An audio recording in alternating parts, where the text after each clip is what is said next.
Bonjour et bienvenue encore une fois de plus sur Echo 237. Nous sommes dans le programme au féminin avec les filles de Beyoncé Camer comme toutes les semaines. Nous sommes là avec un nouveau thème aujourd'hui pour vous égayer, pour vous enjailler et surtout on est là avec un vrai problème, un problème de quelqu'un qui a besoin de nos conseils et vos commentaires sont toujours les bienvenus. Merci encore infiniment de votre soutien, merci de votre support et je rends grâce à Dieu de vous avoir pour vos familles et de savoir que vous allez tous bien. Je ne vais pas m'attarder, je vais faire un gros coucou à ma propre famille, à moi, la famille Tsepisup, répandue partout dans la diaspora et au Cameroun. Je vais également faire un coucou spécial à Madame Josiane Difossap du côté de la Belgique, oui, de Josie Secrets. Vraiment un grand coucou à toi l'entrepreneur et courage dans tes entreprises. Alors, je vais me tourner vers la charmante dame qui est à ma gauche. C'est une dame qui est toute illuminante aujourd'hui. Je crois que je vais vous laisser le soin de continuer avec les Atalakou. Amélie, bonsoir. Bienvenue sur le plateau, Madame Lydia. Bonsoir Nina, merci de m'avoir passé la parole. Désolée. T'inquiète. Bonsoir à tous nos fans. Bonsoir à toute l'équipe de Echo 237. Aujourd'hui, je vais souhaiter joyeux anniversaire à des personnes particulières pour moi, car je me connais beaucoup qui sont nés aujourd'hui. Joyeux anniversaire à toi, Fleur de Lille, ma soeur de toujours. Bon anniversaire à toi, Armandito, mon meilleur ami, mon époux. Joyeux anniversaire à toi, mon beau-père, tonton Siméon, du côté de Maminda. Et bonsoir à tout le monde, à tous nos téléspectateurs et à Stéphane qui nous regarde en ce moment. Voilà, c'était Amélie, la charmante dame d'Echo 237. Et mais bien sûr, elle est occupée. C'est la femme de Monsieur Guédia. Excusez-moi. Je passe à la doyenne, la belle, la pimpante. Vous avez vu, elle est en panthère aujourd'hui, donc ça dit tout, quoi. Bienvenue sur le plateau, Madame Yendon. Merci, Nina. Hello, ladies and gentlemen. Today is another day. So I want to say hi for all my family. I want to say hi for my son, my daughter. I want to say to lady, femme battante of the grace. Et à vous mes followers, hein. Si je ne suis pas trop fan d'anglais, je me bats tout simplement. Tout simplement pour vous dire que le Cameroun il est bilingue. Donc voilà. Et n'oubliez pas la cloche de notification. Et un bisou à toi, mon très cher, charmant époux, Monsieur Tyson. Je t'adore. Bisous. Ah, ça, le bilinguisme est acclamé, hein, j'apprécie. En tout cas, merci chers amis. On va se tourner maintenant vers notre thème. Pour rester dans ce qui nous concerne sur ce plateau, on a une question assez sensible aujourd'hui. Il s'agit d'une dame qui est mariée, qui vit dans son foyer depuis de longues années déjà. Elle a des enfants, mais elle rencontre un sérieux problème dans son foyer. Monsieur multiplie les relations extra-conjugales. C'est-à-dire que l'infidélité est devenue le quotidien de cette dame. Elle vit de tout, elle voit de tout et de rien avec son mari. Et à chaque fois qu'elle se plaint, monsieur va de toutes sortes d'insultes. Et elle, quand elle va vers sa belle famille pour essayer de poser ce problème, parce qu'elle tient à son foyer, elle tient à son ménage, la belle famille la traite de tous les noms. On l'insulte, on la banalise, en fait, on la chosifie dans tous les sens.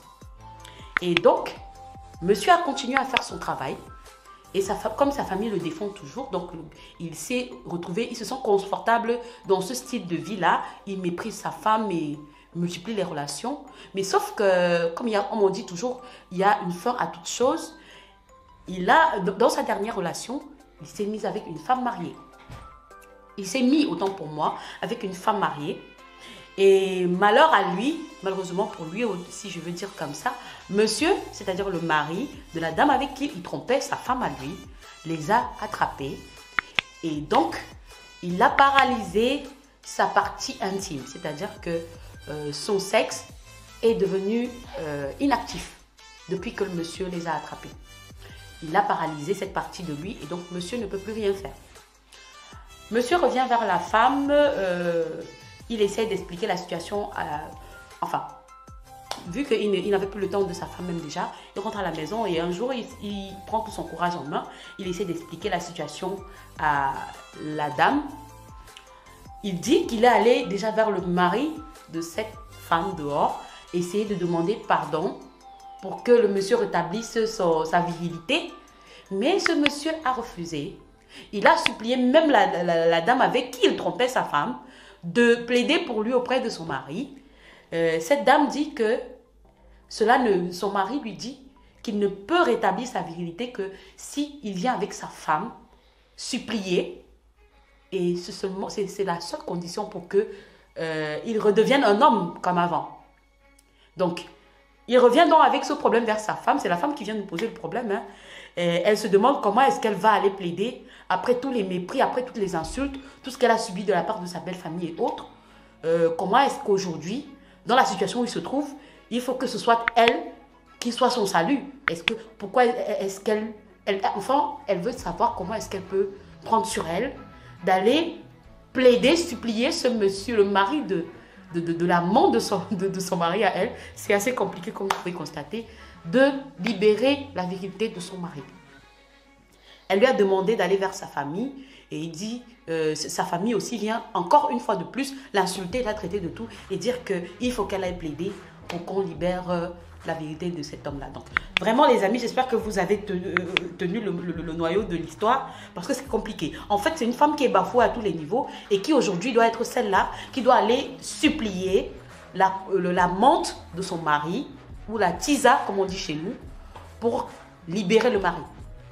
Donc, voilà le problème que nous avons sur le plateau aujourd'hui. C'est assez pimenté, je crois. Et je vais commencer encore une fois par Madame Guédia, qui est à ma gauche. Je vais lui passer la parole parce que moi-même, cette histoire me dépasse. Je veux bien que tu nous dises ce que tu penses de ce thème, Amélie. Nina, vraiment, le thème d'aujourd'hui, là, situation vraiment très compliquée. Très compliquée. Si je comprends bien, en résumé, cette dame, elle vit avec son mari, mais la famille ne l'accepte pas ou bien ne croit pas à tout ce qu'elle dit concernant son mari jusqu'au jour où il a eu ce problème de virilité. Et maintenant, il revient que ce soit elle qui soit son salut. C'est ça? Oui, en gros, c'est que la famille l'a toujours repoussé à chaque fois qu'elle posait le problème. Oui. Et donc maintenant, la même famille encore, et plus le mari aussi, reviennent vers elle pour l'insulter encore, parce que c'est la même famille qui vient toujours avec les insultes. Non, mais Nina, on finit de lui faire la gueule encore et on lui dit tu dois aller plaider pour que ce monsieur-là puisse redonner la vérité à ton mari. Nina, tu sais, si au moins à la fin le monsieur avait compris qu'il a gaffé,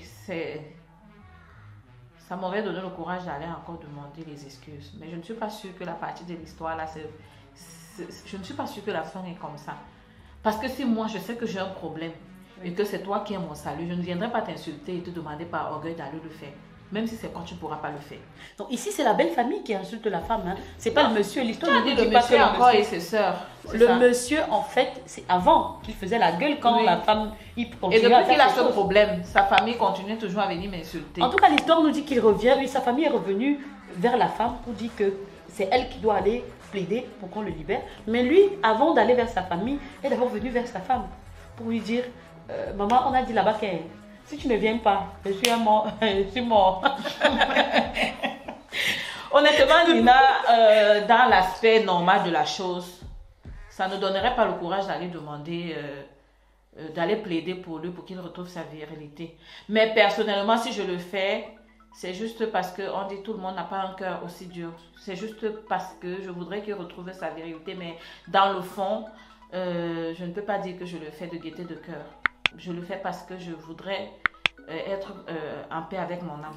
Parce que je ne comprends pas comment je peux être mariée dans une famille où on m'a offensée et que leur frère a encore un problème assez sérieux et qu'on continue à m'offenser en m'obligeant d'aller faire quelque chose. Si je le dis là, si je le fais, c'est parce que je veux avoir une conscience en paix et je veux qu'il retrouve sa santé. Mais de gaieté de cœur, ce n'est pas que je partirai comme ça parce que je suis contente ou non, je me sens encore blessée. Parce que là, ils m'ont blessée et ils continuent à me blesser. Mais je le ferai quand même. Ah, donc, en gros, toi, tu le ferais? Oui, je le ferai quand même. Ok, ça, c'était l'avis de Madame Guédia. Je vais me tourner vers Madame la doyenne. Dites-moi. Merci, Nina. On vit dans quel monde? On vit dans quel monde où je suis dans un mariage, je vais me faire malmener, me faire insulter, Après, bon, monsieur, quand le bas ne donne pas, je vais encore aller supplier la tisa. Ah non, mais moi, je ne le ferai pas. Du tout pas. Carrément. Oui, il doit aller chercher sa famille pour aller le faire. Pas moi. Mais sa famille, elle est venue dire que toi, la sorcière, là, toi, tu dois aller là-bas pour qu'on libère notre fille. Quand il partait là, quand il partait faire, c'était avec moi. J'étais pas avec moi. Il va aller, Nina, mais on vit dans quel monde? Mais sérieux? Que peut-être c'est toi-même qui a possédé l'homme qui est là-bas, là, pour faire quelque chose à leur fils. Donc, il faut maintenant que tu ailles encore plaider pour que ça... Non, selon l'histoire du jour, quand ils insultaient la femme, ils n'ont pas pensé à ça. Mais il a cherché. Il l'a cherché, mais il a trouvé femme. Donc, le monsieur doit assumer. Il doit assumer. Vous allez chercher vos soeurs, vos parents, d'aller arranger cette situation. Moi, nada. En tout cas, ça, c'est la vie de madame. Cette histoire d'abord me choque tellement. Donc, vous avez compris, nada. Elle n'est pas sur ça. Il va se débrouiller. En tout cas, moi, j'aimerais bien qu'on essaye de comprendre ici. Parce que c'est quand même assez sensible comme situation. Cette femme, elle a des enfants avec son mari. C'est un foyer dans lequel elle vit depuis longtemps. Et elle a toujours attiré l'attention. Parce que comme on dit souvent, quand ça ne va pas, on essaie d'interpeller la famille pour essayer de résoudre le problème. Je pense que jusqu'ici, elle a essayé d'être autant que possible une femme responsable. Et donc, elle a toujours été vers la belle famille pour poser le problème qu'elle rencontrait dans son foyer.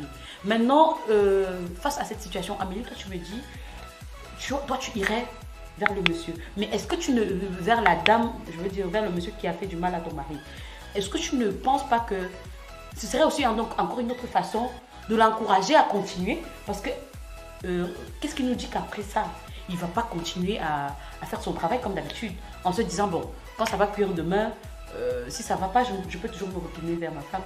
Nina, comme je te l'ai dit tout à l'heure, hein, je te dis, je ne le fais pas de gaieté de cœur. Je le fais pour que mon âme et ma conscience soient tranquilles. Que je ne me reproche pas de quelque chose, que si sa vie, je ne sais pas, sale, désordonnée ou bien porteur de malchance, que j'ai quelque chose à voir avec ça. Mais ça ne viendra pas de gaieté de cœur. Je le fais tout simplement parce que, comme je disais là, vraiment cette histoire même... Madame Guédia, même si on lave un chien noir, non, il ne va jamais être propre. Continue à le faire. Il ne va jamais être... Non, c'est sérieux. Oui. Si on lave un chien noir, il ne va jamais être propre. Donc, quitte à lui, parce que lui, s'il aimait sa femme, je pense qu'il ne serait pas en train d'aller d'homme en homme. Il a quoi que sur la requête là que tous les jours, il est dans les... Mais il a cherché femme. Il a trouvé pas marié. Oui, mais c'est ça. Hein? C'est quelle histoire? Même, attends, mais vous le dites, même si vous avez n'importe quel cœur, mais à un moment donné, c'est-à-dire, il te blesse au plus profond de toi-même. J'aurais mal, mais il va subir. Oui, ça va rester comme ça là. Non mais lui, c'est ça qui cause le problème. C'est ça qui pose le problème. Donc, il va rester comme ça. Et mais attends, mais tu vas faire comment? J'ai des enfants. Moi, comment? Toi-même, tu vas faire comment? Mais les choses sont... Attends, nous sommes bien modernistes, mais c'est plus comme l'Antiquité qu'aujourd'hui. Attends. Et puis, la femme supporte que l'homme. La femme, on est d'accord, Madame Guézard, me dirait pas non. La femme, même fait 20 ans, 30 ans. Ça nous dit, parce qu'à un moment donné, quand on fait un mariage, on est comme des frères. Te demander. Ça, c'est ce que la bouche dit. C'est ce que la bouche dit, que là, on va faire 20 ans, 30 ans. Je te dis non. Je te dis non, parce que toi, tu es dans le besoin. Madame tu es dans le besoin. Comme c'est mort là, dis-moi, comme c'est mort là, lui aussi va plus faire, toi non plus vas plus faire, ou bien tu vas faire comment? Non, je vais rester comme ça. Je reste comme ça. Je ne fais rien. Parce que pendant qu'elle me trouvait, je faisais comment? Ça non, il faisait de temps en temps, mais c'est un peu il donnait. Non, il donne pas. De temps en temps, il donnait. Puisque je suis comme la rusée dans leur famille, et lui-même, et sa famille, ses soeurs, et lui, attends. Non, mais attendez un peu. S'il y a eu des enfants dans ce foyer-là, ça veut dire que... Il faisait quand même, voilà, il donnait quand même aussi à sa femme. Même pendant qu'il faisait les enfants, il le trompait. Il y a des hommes qui ne viennent que quand ils veulent juste satisfaire leur libido. Donc du coup, il sait que non, il calcule la période de fécondité de sa femme, l'enfant doit entrer. C'est qu'il ne t'aime pas, il est là pour l'enfant. Mais justement, alors, parce que la dame, dans l'histoire, on dit que la dame, elle a plusieurs enfants. Elle a fait des enfants alors comment? Parce qu'elle voulait faire des Elle enfants. ne t'aime pas faire des enfants. Tu vas faire comment pendant tout le temps là? C'est ce que j'ai te Tu viens de dire quelque chose par contre qui est très pertinent. Comme elle dit, peut-être il multiplie ses relations dehors là et il attend juste le moment. Il sait qu'il veut montrer peut-être parce que certains hommes aussi veulent qu'on voie dehors qu'il est marié, il est un homme responsable et lui entre-temps, même s'il n'aime pas la femme de la maison, il vient seulement mettre l'enfant autant de fois Nina, je comprends tout ça. Elle est une fois là, pourquoi depuis là elle refusait pas, elle accepte tout qui vient mettre pour faire l'enfant. Elle veut parce ça. qu'elle aime son mari, non Amélie? Elle aime son mari, elle aime aussi la faire là. Est-ce qu'on aime quelqu'un qui ne peut rien faire? Mais entre nous. Attendez, il ne faut pas qu'on sorte un peu du débat. C'est pas le débat, on est dans le débat. Oui, je comprends. Nina, écoute bien ce que je suis en train de dire. Oui. Elle dit ceci, elle n'ira pas. Pendant le temps qu'elle n'ira pas, lui ne va plus faire. Elle va faire comment pour satisfaire son besoin? Parce que moi, il est parti, mais c'est pas de gaieté de cœur. Puisque moi, ça va le servir de leçon à sa famille. Tout le temps qu'il a mis là, qu'il a commencé avec la famille, supplier le mari, tout le temps là, il a appris quelque chose. Et maintenant, moi, comme je suis sa femme, je ne peux pas moi regarder à côté. Moi, je le traite. Même s'il ne m'aime pas, même s'il ne m'aime pas, moi, je l'aime. Tu comprends? Et malgré qu'il faisait toutes les bêtises, on a quand même eu les enfants. S'il venait, moi, il acceptait. Tu comprends? Je suis fâchée, je suis énervée, c'est mauvais. Mais j'ai dit, même si ça m'énerve, comment c'est le père de mes enfants. Et comme je suis besoin de sentir l'affaire là, je ne peux pas demander. J'accepte tout encore. Je ne peux pas demander. Une femme mariée. Donc tu me laisses, je suis mariée. Tu peux prendre encore. C'est l'horreur, non? Mais non, elle a fait l'horreur. Il a appris de ça. C'est l'horreur. L'horreur de quoi? Il a appris de ça. Moi, je pense qu'il a appris de ça. Les femmes, juste une question avec toi. Qu'est-ce qui te prouve à toi, Amélie, qu'il a appris de ça? Qu'est-ce qui te prouve justement? Parce que je crois que j'ai déjà posé cette question avant. Qu'est-ce qui te prouve qu'après ça, il ne va pas continuer? Il va continuer, Nina. Parce que, en fait, ce que tu dis, c'est que tu acceptes le minimum, les miettes d'attention qu'il peut te donner. Je vais pas l'adopter. Voilà. Comme lui. Mais tu vas aller le libérer et il va continuer demain et tu seras toujours prête à accepter. C'est-à-dire que si tu le fais une première fois, la deuxième fois quand ça va arriver, tu seras prête à le faire. Nina, l'être humain a toujours besoin d'être satisfait sexuellement. Je suis d'accord avec toi. Moi, toi. je n'irai pas regarder à côté. Je me sens un peu obligée d'aller arranger. Même si pas faire n'importe quoi, qui revient quand même, c'est mon mari, ce père de mes enfants. Donc autant de fois je ne vais pas faire je ne vais pas être aussi... Comment faites-même pour être méchante comme ça? Pour laisser l'enfant de quelqu'un mourir. Ah non. Eh bien, tu parles de la méchanceté? Oui. De la méchanceté. Le type est méchant, toi-même, ça pas méchante. Non, mais puis en tant que... Non, attends, écoute. Je ne suis pas méchante. Tu es méchante. Donc je suis la rusée de sa famille. Ah, maman, est-ce que tu vis pour eux, maman? Laisse ça. Non, mais je vis pas pour eux. Je vis pour mes enfants. Alors? Pour mes enfants. C'est aussi pour leur père. Jamais. Est-ce qu'il leur dit demain qu'il était bon quand il s'est trompé? Est-ce qu'il est stérile? Est-ce qu'il est stérile? Amélie, entre-temps, toi-même, tu vas faire comment? Je vais rester tranquille. Tu acceptes, tu le fais une première fois. Il part encore peut-être chez une autre femme mariée et un truc similaire. Qu'est-ce que tu fais quoi? Tu vas passer? Je fais la énième fois. C'est juste une non, mais apparemment, Amélie aime la polygamie. Parce que... il y a même trop de femmes dans le monde. Attendez. C'était même mieux que chaque homme prend ses 2-3 femmes. On reste même tranquille. Comme ça, il n'y a même pas besoin qu'on va tuer quelque chose là. Je suis désolée. Mais j'ai déjà 3 femmes. Ça n'a rien à voir avec moi. Ça a à voir avec monsieur. Si ce n'est que moi, s'il vient me demander par amour pour lui, je vais dire oui chérie. Mais comme lui, il m'aime trop. Là, ça n'a rien à voir avec moi. On n'est pas sur le plateau pour moi. En tout cas, la polygamie en quoi? Chacun sait comment il peut gérer sa polygamie. Si lui ne veut pas gérer, restons dans le débat. Voilà, ce que je demandais tout à l'heure, parce que je voulais juste qu'on en tire quelque chose, Amélie, parce qu'il y a des personnes, même si, parce qu'on dit le cœur de la femme est fait pour pardonner, la femme pardonne énormément, mais je veux bien comprendre, est-ce que cette femme, en allant négocier pour cet homme-là, a une garantie qu'il ne va pas recommencer une deuxième fois, une troisième fois? Il n'y a pas de garantie, est-ce que demain, il n'y a pas de garantie. parce que demain, ça pourra ne pas être peut-être son truc. Nina, je comprends. Ce n'est pas une garantie. Rien ne prouve qu'il peut aussi recommencer. Ce n'est que des suppositions. Justement, pour cela, je dis, j'irai faire. Au moins pour une fois, j'irai faire. Voilà, je veux que tu me confirmes juste au cas où ça se reproduirait. Est-ce que tu le ferais encore une deuxième? On n'est pas encore sur la reproduction maintenant. Parce que si tu penses à la reproduction... Non, je ne pense pas. Pour l'instant, je ne pense pas à la reproduction. Je pense au problème au présent. Je m'arrête au présent. Et j'ai dit ceci. On est tous dans le besoin. D'accord. Il n'est pas seul qui était dans le besoin, même moi-même je suis dans le besoin. Je vais aller arranger. Parce qu'elle veut parler, ça ne me laisse pas. Il faut dire la vérité. C'est elle qui dit qu'elle veut pas aller arranger. C'est qu'elle a aussi son quelque chose quelque part. Non, jamais. Oui, jamais comment. Non, mais en même temps, Amélie. Il faut dire la vérité. Tu as 90 ans. Un instant, juste pour rebondir sur ce que tu dis, Amélie. Est-ce que c'est pas une occasion pour cette femme-là aussi, là, qui dit que non, je ne peux pas là, de se venger peut-être de son mari? Jusqu'à. De dire que moi-même, toi-même, tu vas t'asseoir maintenant et me regarder comme tu me faisais avant. C'est peut-être aussi l'occasion maintenant pour moi de te faire aussi. Chaque personne a sa façon d'être. Chaque personne a son cœur. Moi, je l'aime, ça c'est vrai. Mais il m'offense autant. Et il m'a supporté aucunement devant la belle famille. Les enfants sont là, je vais le faire subir. Mais est-ce que tu penses que tu vas pouvoir avoir ce cœur-là, regarder tes enfants et te dire que tu fais du mal à tu vas pas poser la bonne question. Non. Est-ce qu'elle va pouvoir rester comme ça, attendre jusqu'à la vieillesse? Je vais rester. La bouche qui va le... Je vais demander tout à l'heure, est-ce que ce ne sera pas l'occasion pour elle de se rattraper aussi, de dire, ok, comme toi-même tu es mort maintenant, c'est mon tour de... Je ne veux pas la concurrence avec un homme. Hein. Je ne veux pas la concurrence avec lui parce que c'est lui mon mari. Donc tu vas rester, comme elle a dit là, tu restes. Elle n'est pas la simple. Tu deviens une sœur. Elle ne peut pas. Tu vas aller au couvent, moi. Elle ne peut Tu pas vas aller au couvent. Non, déjà est-ce que mon corps répond? Lui, il a fait que mon corps ne répond plus. Ça va répondre, sauf que c'est ce que tu as fait les enfants là comment? Ça répondait, puis il fallait dire non. Je suis désolée. Il y a des femmes qui peuvent même faire les enfants sans connaître même le plaisir. Donc, dès le premier jour, il était déjà trompeur. Il fallait refuser pour ne pas faire les enfants. Mais est-ce qu'au départ, il m'a dit que j'étais trompeur? Est-ce que je fais juste mes enfants? Mais est-ce que quand tu viens dans le mariage, tu sais pas que voilà. Comment? On dit que c'est chaque fois, non? Est-ce que les enfants sont nés une fois, tous les enfants là on a couché en une année? Non, c'est que des suppositions. Mais maintenant, la position de la belle famille dans tout ça. Parce que maintenant, malgré que cette situation délicate pour leur enfant, je suis mauvaise pour eux, mais continue à je suis bonne insulter cette pour femme. Dieu. C'est tout. Et pour mon mari. Amen. Je vais l'arranger. Voilà. Donc, Amélie est calée sur son point de vue. Je suis moi, sauf que quelle que soit la situation, elle va arranger. Pendant qu'elle est là maintenant avec son mari, elle là qui a...